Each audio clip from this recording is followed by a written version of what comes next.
विरोधी पक्षनेते पदावरून उद्धव ठाकरेंनी टीका केली आहे। विरोधी पक्षनेतेपद द्यायलाच हवं असं उद्धव ठाकरेंनी म्हटलेलं आहे। विरोधी पक्षनेते पदाला सत्ताधारी का घाबरतात असा सवाल त्यांनी उपस्थित केलेला आहे। उपमुख्यमंत्रीपद बरखास्त करा अशी मागणी सुद्धा उद्धव ठाकरेंनी केलेली आहे।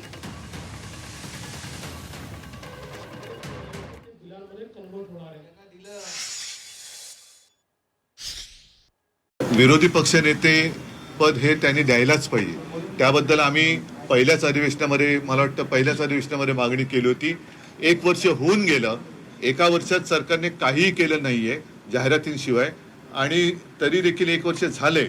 या एका वर्षामध्ये दोन्ही सभागृहामध्ये कदाचित आपल्या विधिमंडळाच्या इतिहासात पहिला प्रथम असा काळ आला असेल की दोन्ही सभागृहाला विरोधी पक्षनेते नाहीयेत। एक तर विरोधी पक्षनेते पदाला हे सरकार का घाबरते? एवढे मजबूत सरकार आहे, ज्यांना दिल्लीचा सुद्धा पाठिंबा आहे, अनेक भ्रष्टाचारी त्यांच्या सोबत घेतले, त्यांच्यावरती त्यांनी पांघरुणं घातलेले आहेत। एवढं पांघरुण घातल्यानंतर सुद्धा विरोधी पक्षनेत्याला हे सरकार का घाबरते? तर ताबडतोबीने त्यांनी विरोधी पक्षनेते पद दोन्ही सभागृहाची जाहीर केली पाहिजेत। जर तुम्ही आम्हाला कायदे दाखवणार असाल तर मग उपमुख्यमंत्री पद हे तत्काळ रद्द केलं पाहिजे, कारण असं संविधानामध्ये कुठेही तरतूद नाही।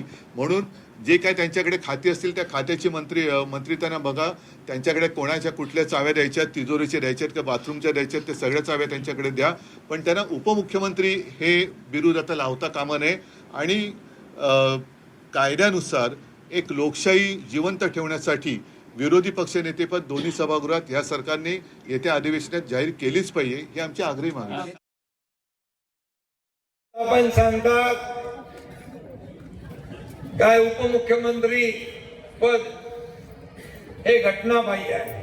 मुख्यमंत्री पद होतं तेव्हाही घटनाबाह्य। अरे काय तुम्ही या झालेल्या निवडणुकीमध्ये घरात बसून राहिलात, बाहेर आलाच नाही। आम्हाला पत्रकार विचारतात महाविकास आघाडी आहे कुठं? बोले महाविकास आघाडी घरी बसली आहे। तिथं मुंबई सोन्याची अंडी देणारी कोंबडी आहे, तिला पकडून ठेवलंय आणि म्हणून सगळ्यांना वाऱ्यावर सोडलं। आता त्यांना लोक या येणाऱ्या निवडणुकीमध्ये महाविकास आघाडीला वाऱ्यावर सोडल्याशिवाय नाही। तर जयंत पाटलांनी विरोधी पक्षनेते पदावर काय प्रतिक्रिया दिली आहे ती सुद्धा पाहूयात। विरोधी पक्षनेता नेमण्यासाठी आम्ही 50 जण विरोधी पक्षात आहोत, त्यातल्या बहुसंख्येने मागणी केलेली आहे। शिवसेनेच्या भास्करराव जाधवांना सर्वांनी पाठिंबा दिलेला आहे आणि मला वाटतं की आता 288 मध्ये 50 जण असताना विरोधी पक्षनेता पद देण्यासाठी विधानसभेच्या अध्यक्षांनी इतका वेळ लावणं हेच मुळात योग्य नाही। त्यांनी यापूर्वी आम्हाला उत्तर दिले, काही वेळाने आम्ही याचा योग्य वेळी विचार करू। त्यामुळं एक वर्ष जवळपास संपलं, आता पुन्हा डिसेंबरचं अधिवेशन आलं। मला वाटतं त्यांनी मोठं मन दाखवावं।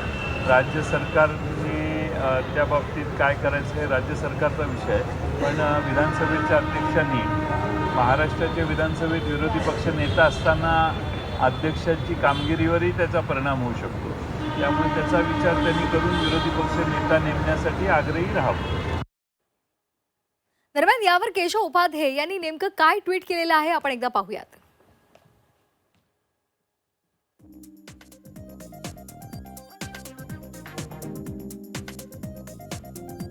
उद्धव ठाकरे म्हणतात विरोधी पक्षनेते पद द्या, पण प्रश्न असा आहे की विधिमंडळातील विरोधी पक्षात बसून गेले 3.5 वर्ष ते नेमके कुठे होते? या अधिवेशनामध्ये तरी उद्धव ठाकरे पूर्ण काळ उपस्थित राहणार का, असा प्रश्न केशव उपाध्ये यांनी उपस्थित केलेला आहे।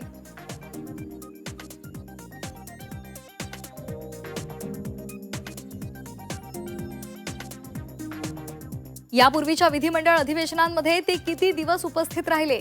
विधिमंडळात किती वेळा प्रश्न लावून धरले? किती वेळा राज्याच्या जनतेसाठी लक्षवेधी मांडल्या?